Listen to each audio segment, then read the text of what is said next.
ये लो गाइस, तुम्हारा खाना आ गया। और ये आपका Jain food without onion garlic. Thank you.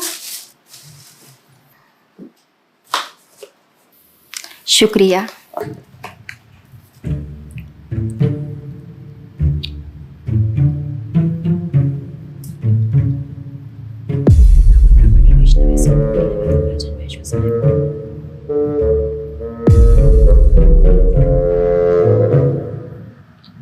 Sorry guys, मुझे नहीं पता था कि तुम लोगों में ऐसा कुछ रिचुअल होता है। हाँ, प्रे तो करना चाहिए। हम हमेशा खाने से पहले अल्लाह ताला से प्रे करते हैं। यस, रिचुअल नहीं स्पिरिचुअल। हम ही पहले भगवान को भोग ऑफर करते हैं और उसके बाद प्रे करके खाते हैं। लेकिन तुम्हारा भगवान यहाँ आके कैसे खा सकता है? जैसे वो तुम्हारी दुआ कानों से सुन सकता है, वो वैसे ही यहाँ पर आके खा भी सकता है। भगवान का फॉर्म पर्सनल है। अगर वो कानों से सुन सकते हैं तो मुंह से आके खा भी सकते हैं। उनके कान और मुंह दोनों है। शालिनी, तुम प्रे नहीं करती खाना खाने से पहले? नहीं, लेकिन मेरे चाचा ने एक बार कहा था कि हमको वो गॉड ऑफ फूड को और फार्मर्स को थैंक यू बोलना चाहिए। You mean Annapurna Devi? What? God of food. Yes, हमें उन्हें थैंक करना चाहिए और साथ में फार्मर्स को भी। But I believe in watering the roots. देखो, हम हमेशा क्रिएशन को तो अप्रिशिएट करते ही हैं, लेकिन हम क्रिएटर को ना अप्रिशिएट करना भूल जाते हैं। अभी सोचो, पानी ना हो, हवा ना हो, उपजाऊ मिट्टी या धरती माँ ना हो, तो फार्मर क्या कर लेगा? So I believe that we should be thanking the creator, the lord who is providing us with all the basic necessities. Point. अब तुम किस किस को थैंक करेगा? वैसे भी तुम्हारे 33 करोड़ तो देवी देवता है। बताओ, किस किस को थैंक करेगा तुम? और शांडी, तुम बताओ, तुम किस गॉड को मानता है? मैं ऐसे किसी गॉड को नहीं मानती, लेकिन I think Shiva is a big god. See, I am very sorry, but आपने अपने वो बड़े भगवान का स्टोरी तो सुना होगा ना, जहाँ वो अपनी मरी हुई वाइफ को शोल्डर पर लेकर पूरे इंडिया का चक्कर लगा रहा है। अब तुम मुझे बताओ, जो गॉड अपनी वाइफ के मरने पे ऐसे कॉमन मैन की तरह रोता है, वो गॉड हो सकता है क्या? अच्छा, may be, I don't know much about this story, but he is very famous. And north में तो राम जी भी बहुत फेमस है ना। उनका स्टोरी तो तुमको पता होगा ना, सबको पता है। उनकी वाइफ को रावण ले गया था। हाँ, पता है। अब तुम मुझे बताओ, वो गॉड है? वो अपनी वाइफ को भी अकेला नहीं बचा के ला सकता। उसको अपनी वाइफ को बचाने के लिए भी वानर सेना की हेल्प चाहिए, और उस वानरों को भी तुम पूछता है। I am sorry. और गीता, तुम कृष्ण को मानती हो, और वो तो हर लड़की के साथ रासलीला करते रहते थे। ऐसा कैसा कैरेक्टर है गॉड का जैसे हर लड़की से प्यार हो जाता है? और वो खुद डर के अपना जन्मस्थान छोड़कर चले गए थे। गॉड को कभी डर लगता है क्या? और जिसे खुद डर लग रहा है वो तुम लोगों की हेल्प कैसे करेगा? शिट यार, this is so complicated and confusing. It is confusing because you are following the wrong path. It is very beautiful and sacred. I will show you the right path. Enough, Asifa. I know what you're trying to do. And Shalini, कुछ भी confusing नहीं है। You know what the problem is कि तुझे पता ही नहीं है, क्योंकि तूने आज तक शास्त्र ही नहीं पढ़े हैं। तो पता कैसे चलेगा कि क्या सही है और क्या गलत? जन्म कर्म च मे दिव्यम एवं योवेति तत्वतः त्यक्त्वा देहम पुनर्जन्म नैति मामेति सो अर्जुना। भगवान की लीलाओं को समझना इतना आसान नहीं है।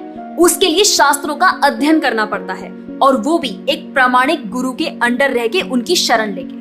अब अगर तुमने शास्त्र पढ़े होते तो तुमको ये पता होता कि शिव जी ने जो इमोशंस उसमें दिखाए थे वो शोक नहीं, विरह था। विरह विरह दोनों सेम नहीं होते क्या? Let's start from the basics. शोक इज मेटीरियल एंड विरह इज स्पिरिचुअल। शोक ना दुख की अनुभूति कराता है, whereas जो विरह है उसमें जो सेपरेशन की फीलिंग होती है ना, वो सुख का अनुभव कराती है। भगवान भगवत गीता में ना शोक करने वाले व्यक्ति को मूर्ख बताते हैं। गतासुम अगतासुमश्च नानु शोचन्ति Pandita. A wise man never laments for the living nor for the dead. Bhagavad Gita chapter 2 text 11। अपनों की मौत पे आंसू बहाना शोक है, लेकिन वहीं रामायण देखते देखते जो आंसू निकले ना, वो विरह है, विरह। और ऐसे विरह से हमारा भगवान के प्रति प्रेम बढ़ता है। तो जिस तरह से शिव जी ने विरह को दिखाया था, उसी तरह राम जी भी सीता मैया के जाने के बाद विरह में भटकते हुए रो रहे थे। और यही नहीं, सीता देवी इतनी प्योर है ना कि उन्हें राम जी के अलावा कोई टच भी नहीं कर सकता था। रावण जिनको लेके गया था वो छाया सीता देवी थी। असली सीता देवी तो अग्नि में समा गई थी, और वो अग्नि परीक्षा के वक्त बाहर आई थी। और आसिफा तू क्या बोल रही थी? भगवान राम को अपनी पत्नी को बचाने के लिए वानरों की मदद लेनी पड़ी थी। I mean God is all powerful, right? हाँ, आई मीन वो अकेले भी तो मार सकते थे ना। यार शालिनी, अगर तूने कभी रामायण पढ़ी होती तो तुझे पता होता जब खर और दूषण आए थे अपने 15,000 ऐसे दानवों के साथ जो इंसान को खा जाते थे, उन सब के साथ राम जी ने अकेले बिना किसी की हेल्प के उन सबके चिथड़े उड़ा दिए थे। अब ऐसे राम के लिए रावण को मारना मुश्किल है क्या?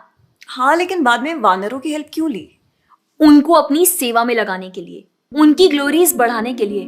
अरे उन्होंने तो एक छोटी सी गिलहरी तक को अपनी सेवा में लगा लिया था। What? कभी पढ़ा हो तो पता हो ना। खैर, और हम हनुमान जी की पूजा इसीलिए करते हैं क्योंकि भगवान तक पहुंचने का रास्ता उनके भक्तों की सेवा है। जब भगवान देखते हैं कि मेरे भक्तों का गुणगान हो रहा है या कोई सेवा कर रहा है तो वो बहुत खुश होते हैं। जैसे मैं तेरी मॉम के सामने अगर तेरी तारीफ करूं तो वो खुश होती है ना। पॉइंट। इसी तरह भगवान हमसे खुश होते हैं जब हम उनके भक्तों की सेवा करते हैं, पूजा करते हैं। और रही बात 33 करोड़ देवी देवता की, आसिफा तो मुझे ये बता, what is your favourite genre in movies? Psychological thriller. और शालिनी तेरी? Romantic and comedy. एग्जैक्टली। जैसे हर किसी का अपने नेचर के अकॉर्डिंग फेवरेट जॉनर होता है, वैसे ही भगवान ने हर किसी के नेचर के अकॉर्डिंग व्यक्ति के लिए उसके नेचर के अनुसार वेद और पुराण दिए हैं। और उन्हीं पुराणों को फॉलो करके लोग अपनी देवी देवता की तरफ अट्रैक्ट होते हैं। और ये सभी देवी देवता भगवान की ही सेवा कर रहे हैं। जैसे रोशनी के देवता सूर्य देव, हवा के देवता वायु देव, बारिश के देवता इंद्र देव। जैसे एक सरकार चलाने के लिए इतनी सारी पोजीशंस होती हैं, वैसे ही इस पूरे ब्रह्मांड को चलाने के लिए अलग अलग देवी देवताओं की जरूरत पड़ती है। तो मतलब वो अपनी पोजीशन का मिसयूज करेंगे, किसी भी लड़की के साथ कुछ भी करेंगे, रास लीला करेंगे। Stop it Asifa, now you are crossing the line. तुझे पता ही क्या है कृष्ण के बारे में? जो लोग बोलते हैं कि कृष्ण करे तो रास लीला है, हम करे तो कैरेक्टर ढीला है, उनको बोलो पहले भागवतम पढ़ लें। ठीक रास लीला से पहले भगवान ने गोवर्धन उठाया था। उनको बोलो पहले जाके गोवर्धन पर्वत उठाए। पैदा होते ही पूतना को मारा था, बच्चे से एक मच्छर नहीं मारा जाता। When he was crawling, मुख में ब्रह्मांड दिखा दिया था। तू अपने मुंह में अपना ये हॉस्टल ही दिखा दे आसिफा। क्या तुम जानते हो द्वारका में भगवान श्री कृष्ण की 16,108 रानियां थी और सबके अलग अलग महल थे और हर एक महल में श्री कृष्ण सबके साथ होते थे एक ही समय पर। रोज सारी रानियां कृष्ण से खुश थीं और उन सब की जरूरतें कृष्ण पूरी करते थे। क्या किसी नॉर्मल से इंसान के लिए ये सब संभव है? आज के टाइम पे तो एक ही नहीं संभलती, लेकिन उस टाइम सारी रानियां एक दूसरे के साथ खुश थीं और उन्हें खुश कृष्ण रखते थे। क्यों? क्योंकि वो भगवान है। और रही बात ब्रज की गोपियों के साथ रास लीला करने की, तो इतना जान लो कि रास लीला के टाइम पर करोड़ों गोपियां थी और कृष्ण पूरे टाइम हर एक गोपी के साथ मौजूद थे और उनके साथ डांस कर रहे थे एक टाइम पे करोड़ों गोपियों के साथ। ये सब बहुत डीप लीलाएं हैं और ये सब तभी पता चलेगी जब साधुओं के संग में रह के शास्त्रों को पढ़ा जाएगा। हवा में तीर चलाने से या सुनी सुनाई बातों पर यकीन करने से कुछ नहीं होने वाला। और रही बात अपने भक्तों को बचाने की, तो भगवान ने तो अपने भक्त परीक्षित महाराज को गर्भ में बचाया। 5 साल के प्रहलाद महाराज के लिए नरसिंह अवतार लेकर आए और उनको बचाया। यहाँ तक कि वो अपने गुरुदेव सांदीपनी मुनि के बेटे को मरने के बाद वापस लाए और उनको जिंदा किया। आई एम रियली इम्प्रेस्ड यार। हिंदू होते हुए भी मुझे फैक्ट्स पता ही नहीं थे। मेरे पेरेंट्स ने मुझे कभी इन सब चीजों के बारे में बताया ही नहीं। हाँ, पेरेंट्स की तो गलती है, लेकिन हम भी तो वही कर रहे हैं जो उन्होंने किया। We are not learning about our culture, not reading Ramayan, Mahabharat और भगवत गीता। आजकल तो ये सब कुछ रीड करना बहुत इजी भी है and everything is available on our phones. And the problem is that we don't want to learn. और इसीलिए हमें कोई कुछ भी बोलता है और हम उसे मान लेते हैं और अपने बिलीफ को चेंज करने के लिए रेडी हो जाते हैं।